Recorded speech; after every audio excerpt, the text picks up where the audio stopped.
This is a demonstration on how to use the Gastec detector tube system. My name is Paul Crows and I'm with Levitt Safety, and I want to show you how to use the Gastec detector tube system. So Gastec detector tubes are available for over 500 different gases. Many of these gases are hard to measure with other instruments, and so the detector tube is a very useful tool in most environmental and industrial environments. The Gastec detector tube system has over 500 different tubes that are available. These tubes measure the concentration in air right here and right now. The tubes are used because they are intrinsically safe by design, they are pre-calibrated, they are inexpensive to use, they're available for a multitude of gases that are hard to measure otherwise, and it's a very simple device. So let me just explain what we have. First part of the system is the actual Gastec pump. The Gastec pump, and we have a small maintenance kit, and we have a instruction manual. So the manual is an important thing to review before you do your sampling. The pump itself is comprised of several different parts. At the front end is the actual sampling tip where we insert the tubes into, and there's a little rubber flange in there. The maintenance kit has got replacement rubber flanges in case you need those. There's a tip breaker at the end where we use to snap off the ends of the detector tubes, as well as a little cover so we can remove any of the bits of tips that are left over. The pump itself has a tube counter, or stroke counter rather, at the end of it. So when we use multiple pump strokes, it will advance and keep track of the number of pump strokes that we've taken. The handle itself has two marks on it. One says 100 cc's, so when I pull the tube out, it clicks into the 100 cc mark. Alternately, if I set it to 50 cc's and I line it up to the red dot on the pump body, it will draw a 50 cc sample. And that's used for doing extended ranges of detector tubes. And then the other thing that you have on the Gastec pump is a flow finish indicator. So at the end of the handle you'll see a bright white dot. When I put a tube in and I draw a sample, you notice that white dot disappears, and then once the sampling is completed, the white dot reappears and the pump is ready to go. There's a couple of things we have to do with detector tubes prior to use. One is to do a leak check. And a leak check involves using a box of or an unbroken tube, inserting it into the front end of the pump, resetting the stroke counter, lining up the 100 cc mark, and drawing out till it comes to a full click stop. At this point in time we wait for 1 minute, and after 1 minute we can check to see if the vacuum is still intact inside of the pump. And we do that by grabbing the handle of the pump firmly and the body of the pump and giving it a quarter turn, and it should draw the handle back to its original starting position. This indicates that there were no leaks in any parts of the system.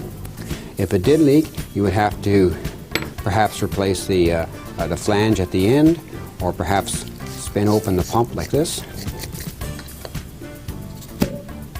and then use the grease that's in this little container and just relubricate the end of the pump cylinder itself.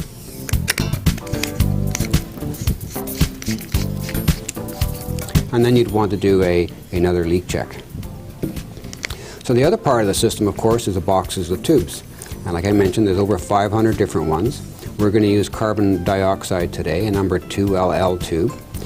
You'll notice on the front of the box it says the range of the tubes and the gas we're measuring.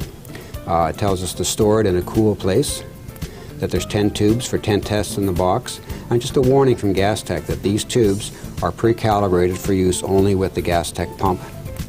And on the top of the box you'll see the actual valid until date, and that's important to realize as well. So inside every box of tubes, if you pull that open, besides the tubes there are two other pieces of information. One is a little card where you can write some notes on and peel them off and put them on the tube once you've completed your sampling, because the tubes aren't a permanent record of the gas concentration. And then the other is the instruction for the actual detector tubes that you're going to be using.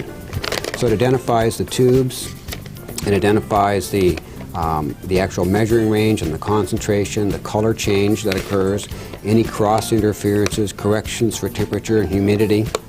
So it's a very important piece of information in part of your sampling. One thing that the carbon dioxide tube doesn't demonstrate, which I'll show you on the 8LA chlorine, is that you can use extended ranges. Carbon dioxide uses one pump stroke and it's completed. Chlorine uses one pump stroke for a range of 0.5 to 8 ppm. But if I use a half a pump stroke, I can double the range, and I can use a 2 pump strokes to make the range even smaller. So to use the system, I select the tube, I insert it into the tip breaker, and I score one end, snap it off, I score the other end, and snap it off. Now at this point, you've got graduations or concentrations on the tube and a small directional arrow by the letter G. That G should be away from the pump, and the arrow indicates the direction of airflow. And we put the tube in to the flange, line up the arrow so it's pointing toward the tube, line up the 100 cc mark with the red arrow, and then draw a sample. So this sample takes approximately 1 minute to complete. The tube itself is white in color, but as the carbon dioxide comes in contact with the reagent, it begins to turn the reagent a light purple color. So at this point in time, we wait and we look for the flow finish indicator at the back to indicate that the pump stroke is completed. And at the end of 1 minute, we can take the reading off the detector tube and record it on the small card or sheet of paper here to give us a permanent record.